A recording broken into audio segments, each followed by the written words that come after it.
Assalamualaikum warahmatullahi wabarakatuh dan salam sejahtera. Alhamdulillah, segala puji bagi Allah Subhanahu Wa Taala, Tuhan sekalian alam. Salawat dan salam ke atas junjungan besar Nabi Muhammad sallallahu alaihi wasallam, ahli keluarga baginda, para sahabat dan seluruh umat Islam yang terus berpegang teguh pada sunnah baginda hingga ke akhir zaman. Yang dihormati Puan Maria binti Rabi'i, pensyarah kursus pendidikan Islam serta rakan-rakan sekalian. Hari ini, kumpulan kami akan membentangkan tajuk pengamalan dan penghayatan akhlak mulia dalam kalangan pelajar. Sebelum memulakan pembentangan, izinkan kami untuk memperkenalkan diri terdahulu. Baiklah, nama saya Niza Khairana binti Kamarul Zaman sebagai pembentang yang pertama, diikuti oleh pembentang yang kedua iaitu Nik Aina Syazwani binti Nik Muhammad Zaini, dan pembentang yang terakhir Nur Hani Amirah sebagai pembentang yang terakhir. Baiklah, sebelum kita memulakan pembentangan ini, akhlak mulia merupakan asas pembentukan insan beriman dan berilmu. Hadirin yang dihormati, akhlak mulia merupakan asas pembentukan peribadi dan kunci kejayaan hidup seorang pelajar. Dalam Islam, akhlak bukan sekadar adab luaran, tetapi cerminan iman dan kepribadian dalaman. Bagi kita sebagai pelajar, pengamalan dan penghayatan akhlak mulia amat penting untuk melahirkan insan yang berilmu, berdisiplin dan berakhlak tinggi. Dan untuk memahami akhlak sebenar, tiada contoh yang lebih sempurna selain Rasulullah sallallahu alaihi wasallam, iaitu insan yang akhlaknya diiktiraf oleh Allah Subhanahu Wa Taala sendiri. Baiklah, Rasulullah sallallahu alaihi wasallam pernah bersabda, "Sesungguhnya aku diutuskan untuk menyempurnakan akhlak yang mulia." Hadis riwayat Ahmad nombor 892. Melalui pembentangan ini, kami akan berkongsi hasil pemerhatian kami terhadap akhlak dan tingkah laku pelajar di kampus dalam beberapa aspek utama, iaitu yang pertama, ibadah, yang kedua, riadah, yang ketiga, hubungan dengan sesama muslim, yang keempat, hubungan dengan rakan muslim, yang kelima, hubungan dengan pensyarah dan kaki tangan kampus. Akhir sekali, kami akan membentangkan rumusan, iktibar dan penambahbaikan berdasarkan pemerhatian yang telah kami lakukan. Baiklah, sebelum kita meneruskan lagi untuk kami membentangkan tentang hasil apa yang kami dapat, saya nak menceritakan sedikit tentang latar belakang kehidupan Rasulullah SAW yang telah menjadi asas teladan akhlak kepada seluruh umat Islam. Dan nama penuh baginda ialah Muhammad bin Abdullah bin Abdul Muttalib bin Hashim. Baginda berasal daripada kaum Bani Hashim, iaitu kabilah yang sangat dihormati di Mekah. Baginda dilahirkan pada tahun 12 Rabiul Awal, tahun gajah di Mekah Al-Mukarramah. Kenapa tahun itu dipanggil tahun gajah? Kerana pada masa itu berlakunya peristiwa Abraha yang menyerang Mekah menggunakan gajah. Untuk pengetahuan semua, ayahanda Abdullah meninggal sebelum baginda lahir, dan juga bonda baginda Aminah binti Wahab meninggal ketika baginda berusia 6 tahun. Dan kemudian baginda dipelihara dan dijaga oleh datuknya Abdul Muttalib, dan selepas wafatnya Abdul Muttalib, baginda dijaga oleh bapa saudaranya iaitu Abu Talib. Sewaktu baginda masih muda lagi, baginda telah melakukan banyak pekerjaan, iaitu seperti mengembala kambing dan juga berniaga dengan sangat jujur. Pada baginda berusia 25 tahun, baginda telah berkahwin dengan Sayyidatina Khadijah radhiyallahu anhu, iaitu seorang wanita bangsawan Quraisy. Dan pada usia baginda mencecah 40 tahun, baginda telah menerima wahyu pertama di Gua Hira. Dan ayat pertama yang diturunkan ialah surah Al-Alaq ayat 1 hingga 5. Pada masa itu bermulalah permulaan baginda sebagai seorang rasul yang membawa risalah Islam kepada seluruh umat manusia. Seterusnya, marilah kita menelusuri akhlak Rasulullah SAW yang menjadi contoh terbaik bagi seluruh umat manusia, khususnya bagi para pelajar pada hari ini. Allah SWT telah menegaskan dalam surah Al-Ahzab ayat yang ke-21 bahawa pada diri Rasulullah SAW terdapat teladan yang paling baik untuk diikuti. Akhlak baginda berpaksikan Al-Quran sebagaimana dijelaskan oleh Sayyidatina Aisyah radhiyallahu anha bahawa akhlak baginda adalah Al-Quran. Ia bermaksud setiap perbuatan, ucapan dan tindakan baginda berpandukan wahyu. Bahkan sebelum beliau dilantik menjadi Nabi, baginda sudah terkenal sebagai Al-Amin, iaitu seorang yang jujur dan amanah hingga dipercayai masyarakat Quraisy untuk menyimpan barang berharga mereka. Antara ciri utama akhlak Rasulullah SAW yang wajar dicontohi oleh pelajar ialah sifat lemah lembut dan pemaaf, sebagaimana yang disebut dalam surah Ali Imran ayat 199 yang menunjukkan betapa kasih dan penyayangnya baginda terhadap umatnya. Baiklah, dari aspek ibadah, melalui perhatian kami, ramai pelajar menunaikan solat berjemaah di surau kampus serta menghadiri kuliah agama sebagai tanda keprihatinan terhadap aspek kerohanian dalam kehidupan seharian. Namun begitu, masih ada segelintir pelajar yang lalai dalam menjaga waktu solat, terutamanya solat subuh dan maghrib yang sering diabaikan kerana faktor keletihan atau kelalaian diri. Firman Allah SWT yang sering diabaikan, firman Allah SWT dalam surah Al-Ankabut ayat 45 menjelaskan bahawa sesungguhnya solat itu mencegah daripada perbuatan keji dan munkar, yang menunjukkan bahawa solat bukan sekadar ibadah fizikal, tetapi juga benteng rohani yang mengawal diri daripada melakukan dosa dan maksiat. Rasulullah SAW turut menegaskan dalam hadis riwayat Muslim bahawa perbezaan antara seorang Muslim dan kafir ialah meninggalkan solat, yang menggambarkan betapa besarnya kedudukan solat dalam kehidupan seorang mukmin. Justru, solat bukan sekadar kewajipan yang perlu dilaksanakan, tetapi juga latihan, disiplin yang melatih pelajar agar lebih teratur, beradab dan bertanggungjawab terhadap masa serta tingkah laku. Pelajar yang menjaga solat dengan sempurna akan memiliki ketenangan jiwa, kekuatan dalaman dan kepribadian yang tinggi. Oleh itu, amalan ibadah seperti solat perlu dilakukan secara istiqamah kerana ia bukan hanya kewajipan tetapi merupakan jalan untuk mendekatkan diri kepada Allah, serta asas penting dalam pembentukan akhlak mulia dan sasiah pelajar yang seimbang dari segi jasmani, emosi dan intelek.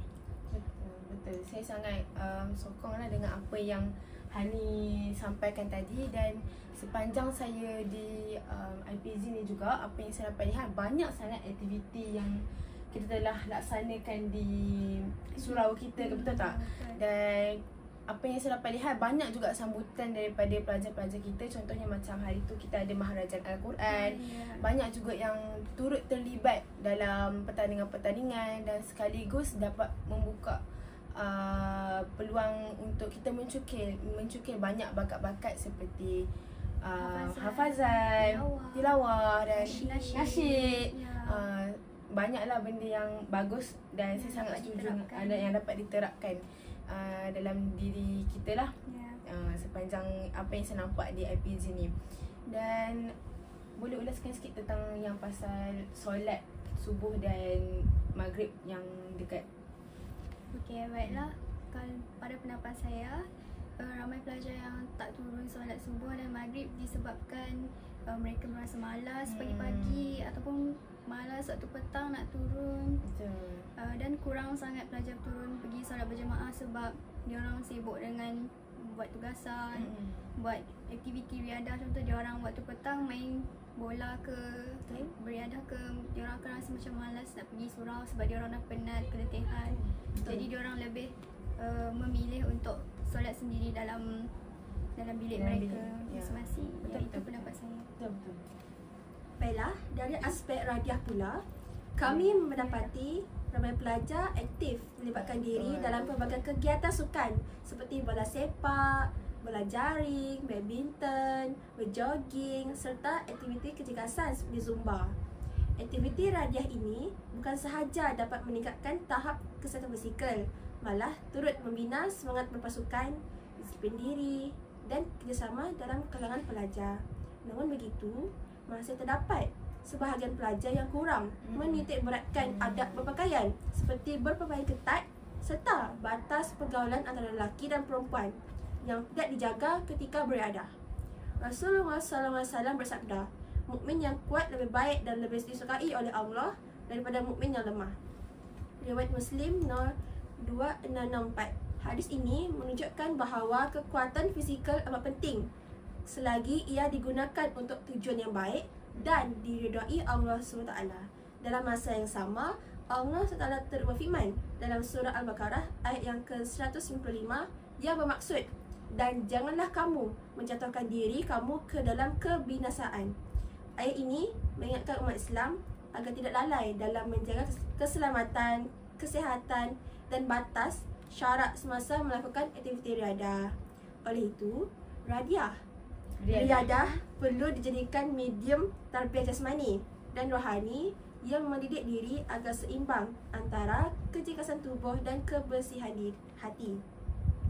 Apabila aktiviti radiah dijalankan dengan niat yang betul, adab yang sopan serta mematuhi batas syariat Islam, ia bukan sahaja menjadi aktiviti menyihatkan badan, malah turut dianggap sebagai ibadah yang mendidik akhlak pelajar, membina disiplin dan memupuk nilai ukhuwah dalam kalangan mereka.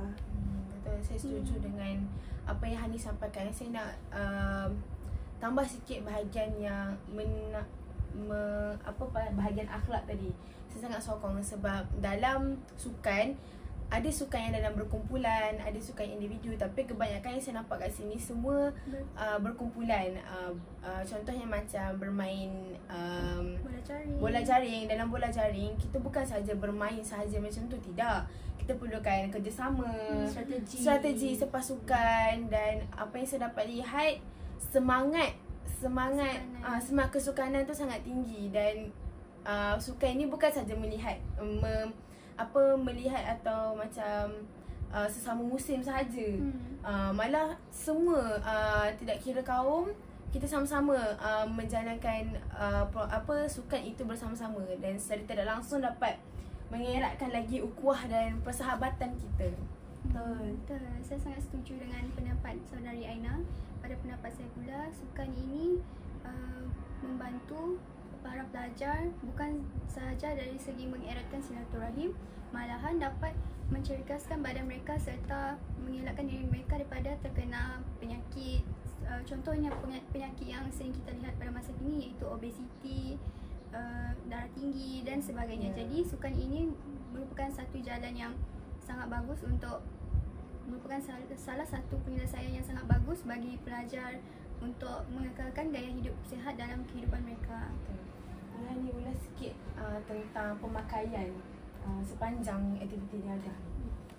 Berdasarkan pemerhatian saya, terdapat segelintir pelajar IPG, terutamanya perempuan lah, yang menggunakan seluar yang ketat semasa bersukan. Contohnya seluar jenis yang bootcut. Itu yang sering digunakan semasa sukan. Jadi harapan saya harap pelajar Muslim, terutamanya perempuan, memakai pakaian seluar sukan yang longgar. Jaga aurat kita. Betul. Baiklah. Saya akan teruskan pula dengan hubungan sesama Muslim. Baiklah, menurut apa yang kami telah tanyakan kepada beberapa orang melalui Google Form yang telah kami laksanakan, sebanyak 75% sangat setuju dengan apa yang telah kami tanyakan dalam tu. Setuju dengan pernyataan bahawa mereka sangat menghargai nilai tolong-menolong dan kasih sayang sesama manusia. Maka di sini saya dapat lihatlah bahawa setiap orang atau setiap manusia di IPZ ini, terutamanya sesama Muslim, kita saling membantu dalam apa-apa tugasan. Contohnya sepanjang saya di IPZ ini, apa yang saya dapat lihat, IPZ telah melaksanakan banyak program, betul tak? Contohnya macam program dekat bahasa, program bulan kaunseling dan banyak lagi sebenarnya. Dan apa yang saya dapat lihat, kerjasama antara kita ni sangat kuat. Kita macam saling menghormati juga antara masa antara satu sama lain. Dan kerjasama yang sangat kuat, dan juga kita sangat bertanggungjawab atas apa yang kita telah dipertanggungjawabkan. Firman Allah dalam surah Al-Hujurat ayat ke-49 mengatakan bahawa sesungguhnya orang-orang mukmin itu bersaudara, maka damaikanlah antara dua saudara kamu. Apa yang saya dapat lihat di IPG ini, kita macam kita kurang pergaduhan. Sebab apa? Sebab kita saling membantu antara satu sama lain, dan kita juga jarang melakukan perkara yang mungkin tidak memuaskan hati antara sama lain, sebab kita melakukan banyak perbincangan, kita mengadakan kata sepakat antara sesama lain. Dan dalam sabda Rasulullah SAW, tidak beriman seseorang kamu sehingga dia mencintai saudaranya sebagaimana dia mencintai dirinya sendiri. Dan di situ bila saya kata kita kurangnya pergaduhan, sebab kita saling membantu dan saling menyayangi antara satu sama lain. Dan apa yang bila saya masuk jadi IPG ini, kita mengamalkan 3S, betul? Betul. Salam, sapa dan senyum. Dan apabila kita mengadakan benda itu, kita secara tidak langsung dapat menyebarkan benda yang positif kepada orang lain, dan secara tidak langsung dapat mengeratkan hubungan antara satu sama lain. Macam mungkin kita ni tidak sama batch antara satu sama lain, betul tak? Kita tak sama batch, tapi kita masih lagi menyapa dengan senyum, salam. Dan dengan cara itu kita dapat membina hubungan yang baik. Itu pada pandangan saya lah. Baiklah, saya sangat setuju dengan pandangan Aina. Sebagai guru pelatih di IPG, kita juga melakukan pembentangan, Betul. kerja kumpulan, seperti tutorial kan. Jadi kita apa yang saya tengok dekat IPG ni, banyak pelajar yang sangat ramah, mesra, lagi-lagi dalam aktiviti kumpulan. Banyak sangat. Ya, saya sangat setuju dengan pendapat Aina dan Hani. Namun begitu, saya ingin menambah sedikit pandangan daripada saya. Namun sebegitu, terdapat segelintir pelajar yang kurang menerapkan amalan 3S ini, iaitu salam, sapa dan senyum. Jadi saya harap pada masa yang akan datang, para pelajar, terutamanya guru pelatih di IPG ini boleh menerapkan 3S tersebut dalam kehidupan mereka, supaya dapat menjalin hubungan yang ukhuwah dan harmoni antara sesama Muslim. Yes. Dan itu bahagian yang sesama Muslim lah. Jadi apa pula dengan yang rakan yang bukan Muslim? Jadi apa yang saya dapat lihat daripada yang Google Form yang kita buat, memang 100% daripada apa yang kita dapat maklum balas, mereka mengatakan bahawa mereka membantu rakan yang menghadapi kesusahan tanpa mengira latar belakang. Maksudnya tanpa mengira dia tu dari mana, tanpa mengira bangsa apa, kaumnya. Jadi dengan benda bila kita saling membantu, saling menolong, tidak kira agama atau tidak kira bangsa dan semuanya, kita secara tidak langsung membina hubungan yang sangat harmoni, sangat baik. Apa yang saya lihat melalui batch saya sendiri dan juga batch yang lain, saya dapat lihat mereka saling bekerjasama, saling tolong menolong, terutama dalam pelbagai program yang kita jalankan di sini. Alhamdulillah berjalan dengan lancar. Dan walaupun ada masalah, mungkin masalah dari segi PA sistem atau dan sebagainya, mereka berusaha sebaik mungkin untuk menyelesaikan masalah tersebut. Dan sangat baguslah kerjasama mereka. Apa yang saya dapat lihat juga, bahawa aktiviti keagamaan dan kurikulum membentuk akhlak mereka sendiri, iaitu apa yang mereka telah persetujui lah. Dan di sini juga, apa yang bila saya kata mereka menjalankan hubungan yang baik, bila saya tengok mereka saling menghormati masa antara satu sama lain. Contoh macam kita kita Muslim kan, kita ada waktu solat kita 5 waktu tu kan. Dan apa yang saya dapat lihat, kawan-kawan bukan Islam, bukan Muslim, kita sangat menghormati. Contoh bila waktu azan, mereka pun turut diam juga bersama-sama kita, turut menghormati azan. Dan bila hujung minggu, mereka pergi ke gereja untuk yang bukan Muslim lah. Dan kami sangat menghormati. Dan apa yang saya dapat lihat, Saling bertoleransi. ya, saling bertoleransi. Betul. Dalam firman Allah Allah tidak melarang kamu untuk berbuat baik dan berlaku adil terhadap orang yang tidak memerangi kamu kerana agama, dalam surah Al-Mumtahanah ayat ke-60. Dan di sini Allah pun telah mengatakan bahawa berbuat baiklah kita sesama muslim dan juga sesama yang bukan muslim, kerana selagi mereka tidak mencemarkan kita muslim dan sebagainya, mereka tetap kawan kita. Layanlah mereka dengan baik. Dan contoh yang terbaik adalah Rasulullah SAW. Kerana apa, dulunya Rasulullah SAW pernah menziarahi jiran Yahudi yang sakit sebagai tanda kasih sayang dan kemanusiaan sejagat. Nampak tak? Rasulullah pun dah tunjuk dah contoh yang terbaik di mana kita perlulah melayani dan bertoleransi antara satu sama lain walaupun bukan sesama muslim. Baiklah, saya sangat setuju dengan pendapat Aina. Terutamanya di IPG Kampus Sarawak ni terdapat pelbagai latar belakang. Betul. Contohnya kaum Kenyah, Iban, daripada Penan, Betul. Bawang. Terdapat pelbagai jenis kaum Cina. Jadi kita boleh lihatlah dalam IPG ni terdapat pelbagai kaum yang sangat harmoni dengan kita yang Muslim ni. Saya setuju dengan Aina dengan Khaira sebab rakan non-muslim saya sangat prihatin terhadap kami ketika kami memerlukan bantuan ataupun sakit. Diorang sedia untuk membantu. Betul. Saya sangat setuju. Dan itu adalah sesama pelajar lah kan. Jadi kita teruskan pula dengan sesama pensyarah dan juga kaki tangan kampus.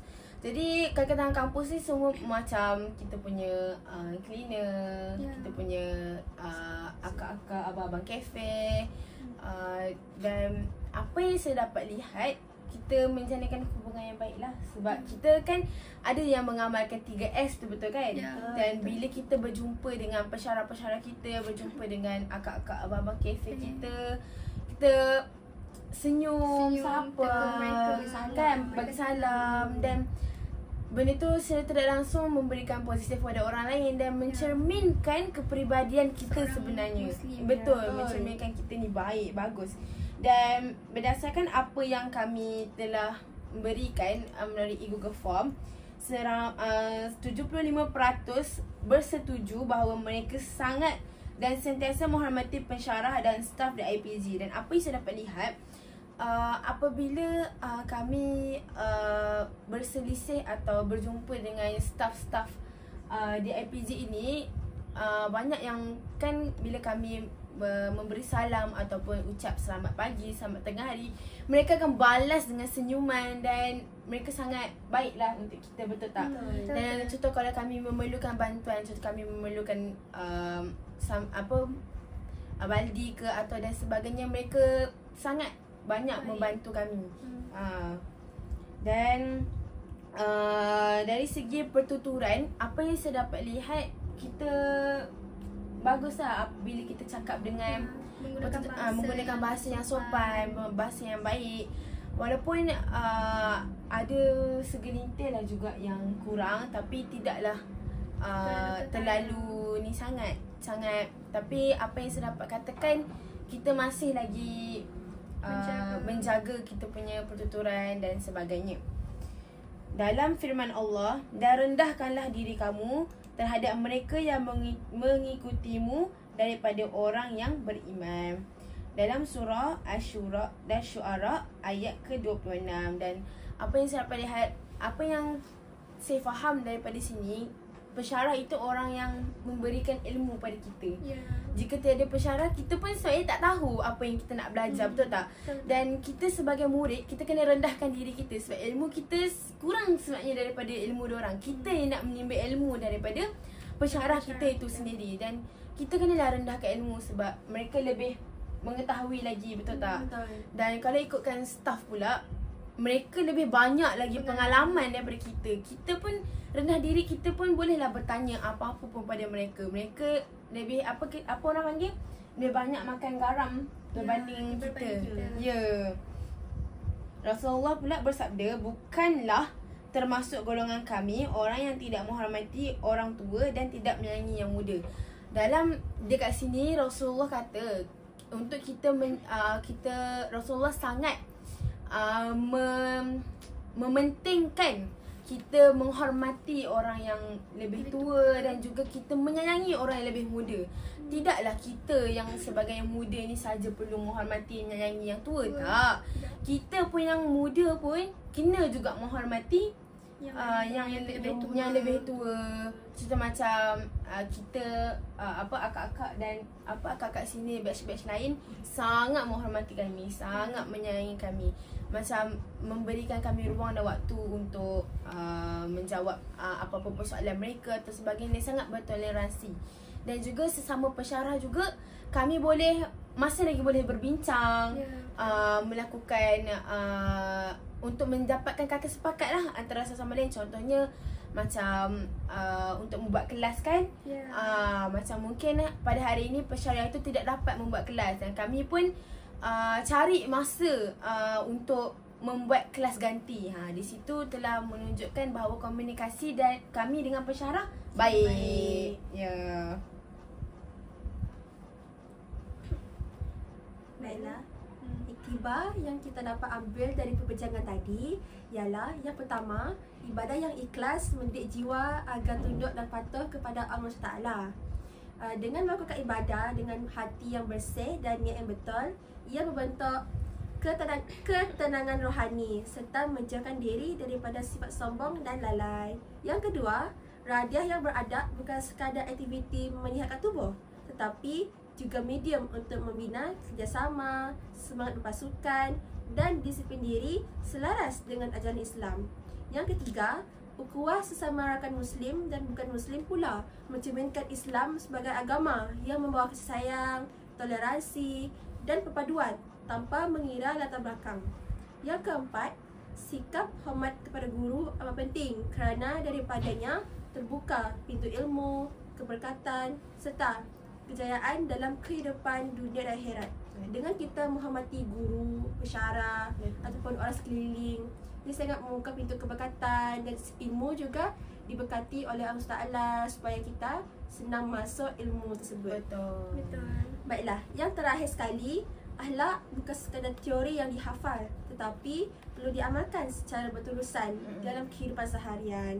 Dengan mengamalkan kelima-lima ini, para pelajar akan lahir sebagai individu yang seimbang dari segi jasmani, rohani, emosi dan intelek serta mampu menjadi contoh teladan yang baik kepada masyarakat. Apa yang saya dapat lihat sebenarnya kehidupan seharian kita ni mengajar kita kan, sebenarnya mengajar kita untuk membentuk akhlak dan peribadi kita. Sebab apa yang kita tahu, kita pun menjalankan hubungan yang baik, akhlak yang baik untuk kita. Kerja sepasukan dalam aktiviti riadah, akhlak yang baik untuk kita juga kan. Bila kita bercakap, bertutur dengan sopan, dengan tak kisahlah antara kita sahabat sesama Muslim, sama yang bukan Muslim, ataupun dengan pensyarah dan staf-staf sekalipun, sikit sebanyak dapat membentuk kepribadian dan akhlak baik kita. Baiklah, saya setuju dengan Aina.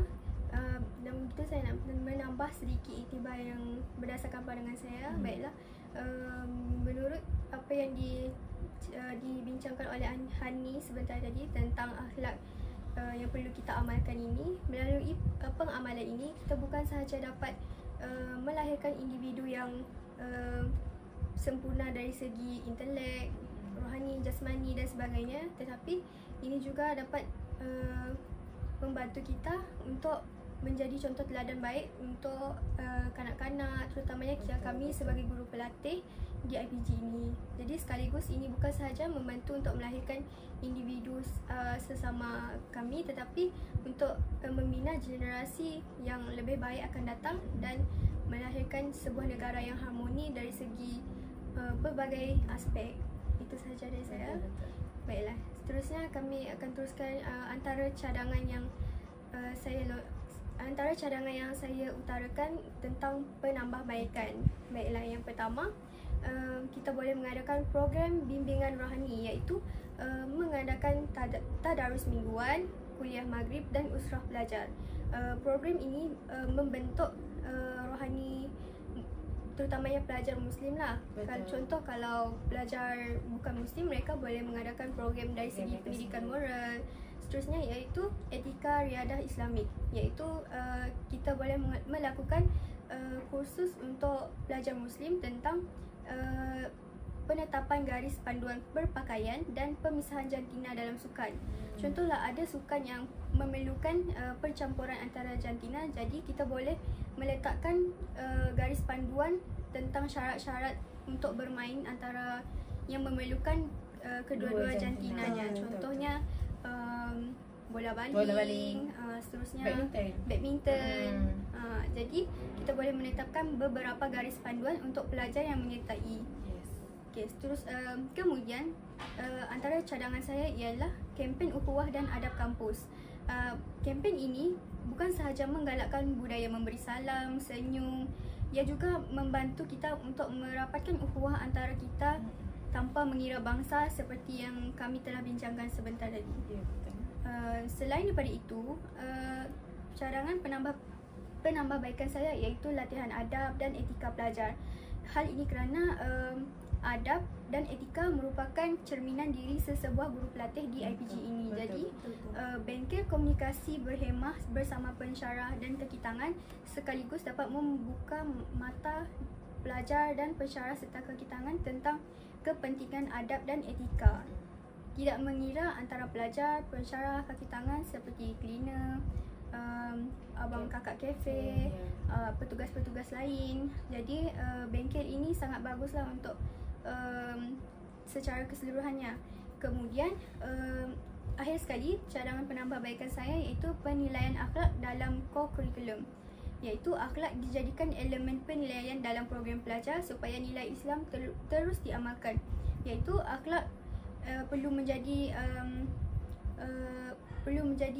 benda yang paling penting lah dalam setiap aktiviti curriculum yang kita lakukan. Kerana akhlak adalah penting dalam diri kita sebagai umat Islam. Baiklah, adakah saudari sekalian setuju dengan penambahbaikan saya? Saya sangat setuju dan saya rasa program bimbingan rohani ni sangat bagus sebab contohlah apa yang Khaira katakan sebentar tadi, mengadakan tadarus mingguan.